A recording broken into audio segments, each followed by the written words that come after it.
Oh my god. Hey everybody, today I want to... Are you kidding me?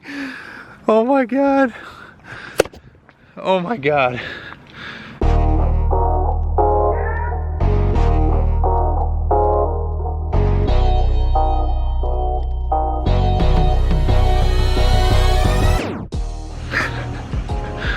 Okay, so my intention was to look cool during this reveal and, you know, not stupid. And of course, I ended up looking really stupid. So I go to pull in and I realize I'm not parked very well. And I wanted to be, you know, directly in the middle of the lines for this reveal. So I back out a little bit and I hear a boom, clank.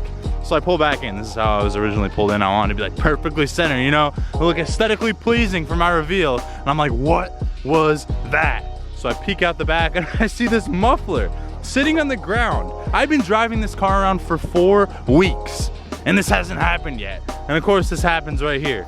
And how does that even happen? I don't even understand. And the sun's in my eyes and my dog chewed up my hat, so we're gonna have a chewed up hat.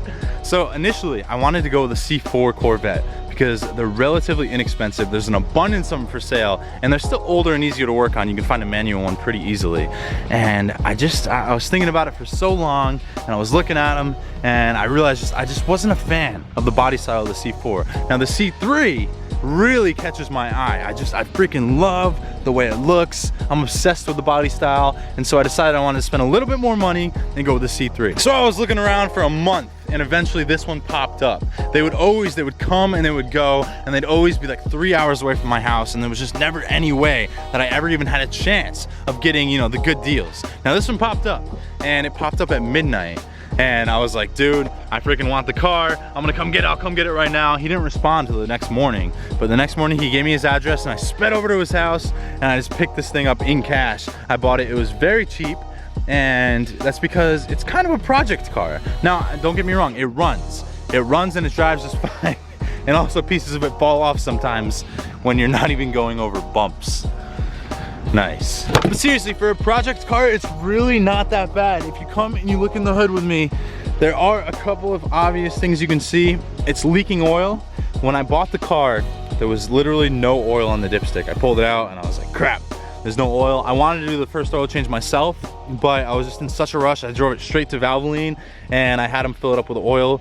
And actually, I've been driving it around for a few hundred miles now and the oil level is still okay. Obviously, I would need to dry that off to get an accurate reading. But this morning I took a reading and the oil was still full. Of course the AC doesn't work at all. The heater works, so the blowing system works, but the AC itself doesn't work. This compressor's not even plugged in and this cable's cut, so the AC's fried. Now I do love having AC working in my car and it's actually something that's kind of important to me, so I do plan on fixing that, whether I have to get a whole new kit or if I can just replace the compressor and do an R134 conversion.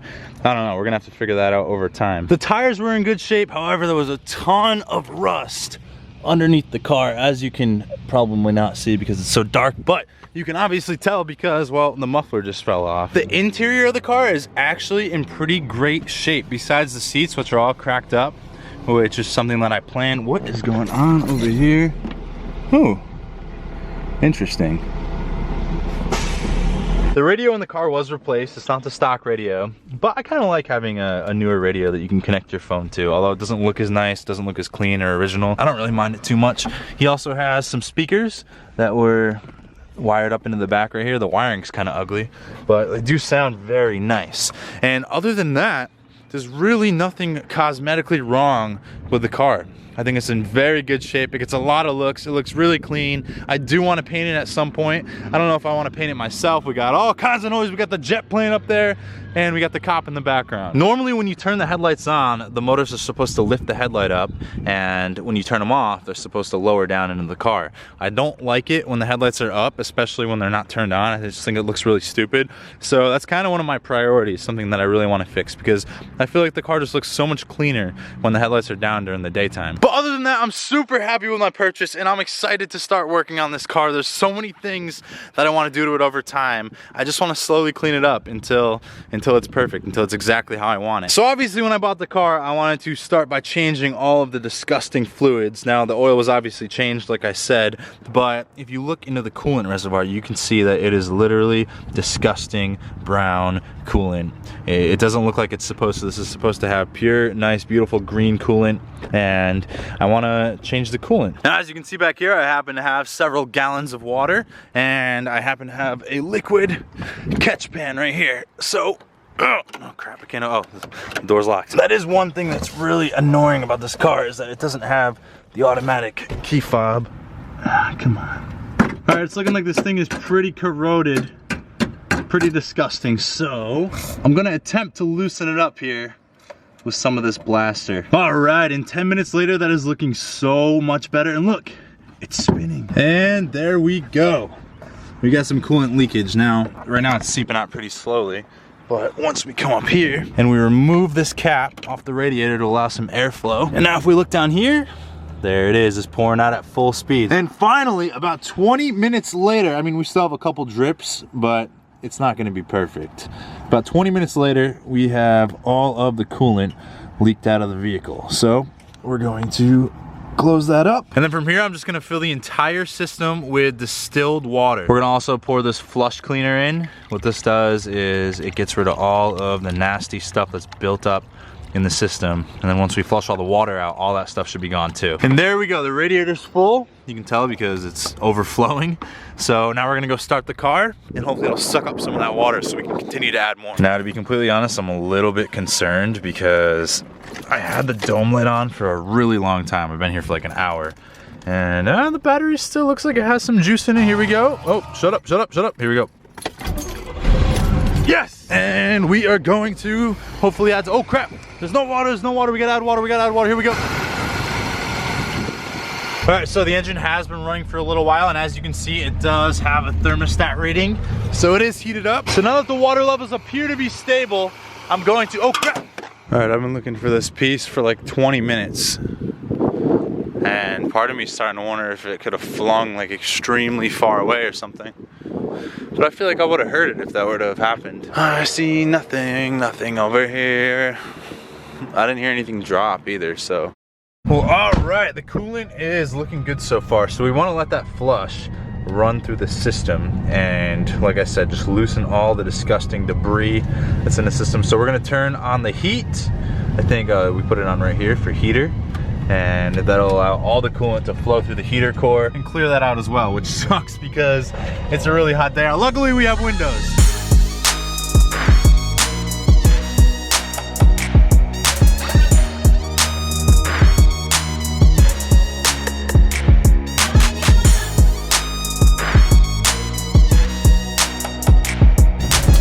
All right, well, we made it and it didn't overheat.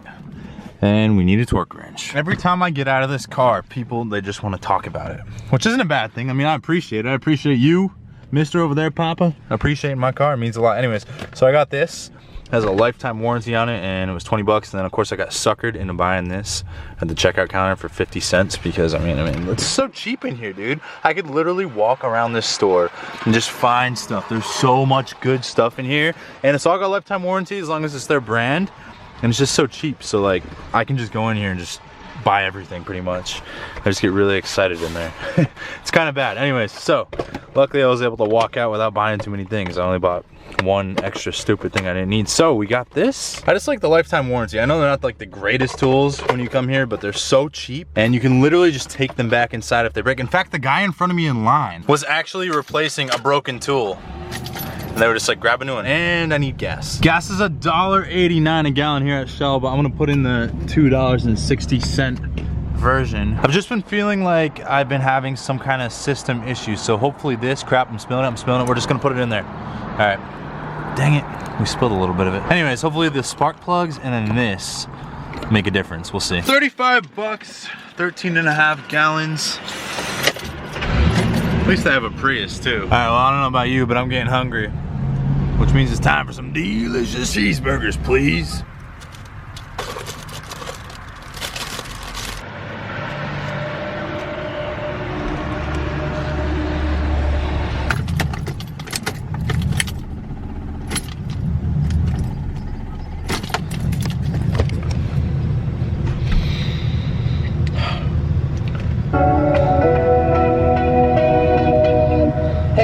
it's JC. Oh my God, thank you, Mr. Jeep guy, for freaking, I've been sitting here for the past hour. I've asked every single person who pulls in and they're all like, nope, no jumper cables, nope, no jumper cables. To be fair, I don't have any either. And we have officially made a huge mess, but also, we fit a ton of stuff in this car. We got 4 jack stands, 1 jack, tons of water, tons of coolant, tons of stuff, speakers, gum out for the carburetor. We got PB spray, we got freaking bundles, we got everything. We can fit so much stuff in this car. Honestly, I wasn't expecting the trunk to be this big because I know earlier in this generation, the C3, the trunk's actually not very big.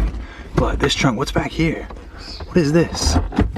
I'm not sure what this is. Oh, it's just like a little cover for the trunk. I don't want to break it.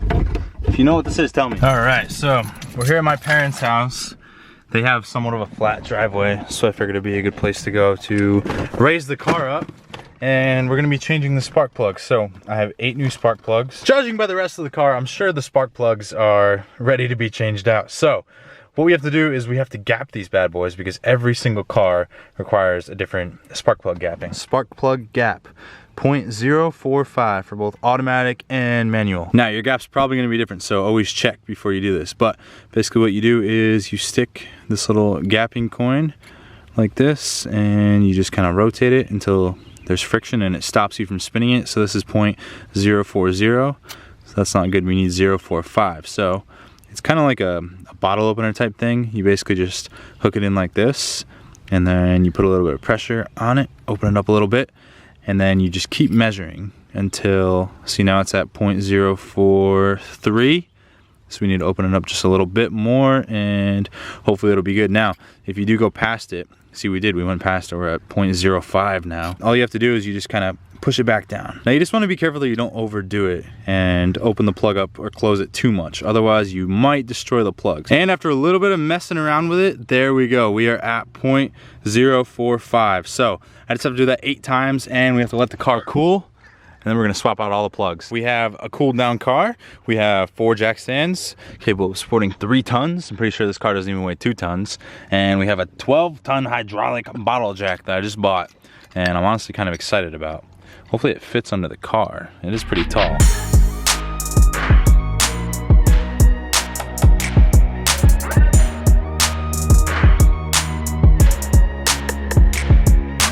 So this video is not gonna be a spark plug tutorial. If you want the tutorial that I used, it's the Chris Fix video. It's pretty much the best explained video that I could find. But just to basically go over what I'm doing.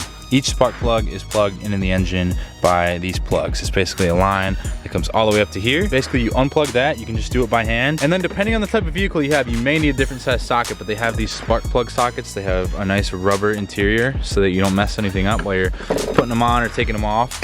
And you can use this universal socket so you can kind of get at it from an angle. But basically what you do is you stick this socket over the existing spark plug, which is down there where I pulled the plug out of, and then you would obviously loosen it and you pull it out, then you get your new spark plug, which you would have gapped, and you would stick it in the hole, and then you would torque it down to spec using my torque wrench. And here we go, we got all 8 spark plugs out.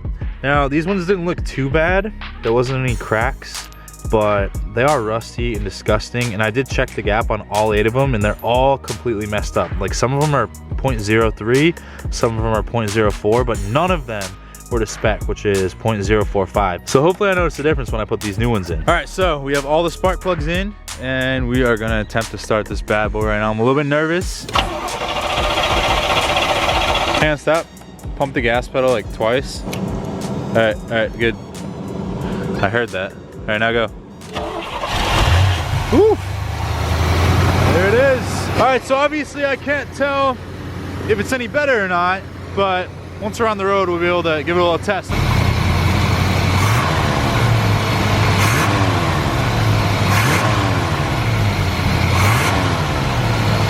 don't know how much I'm supposed to do, but I'm spraying it.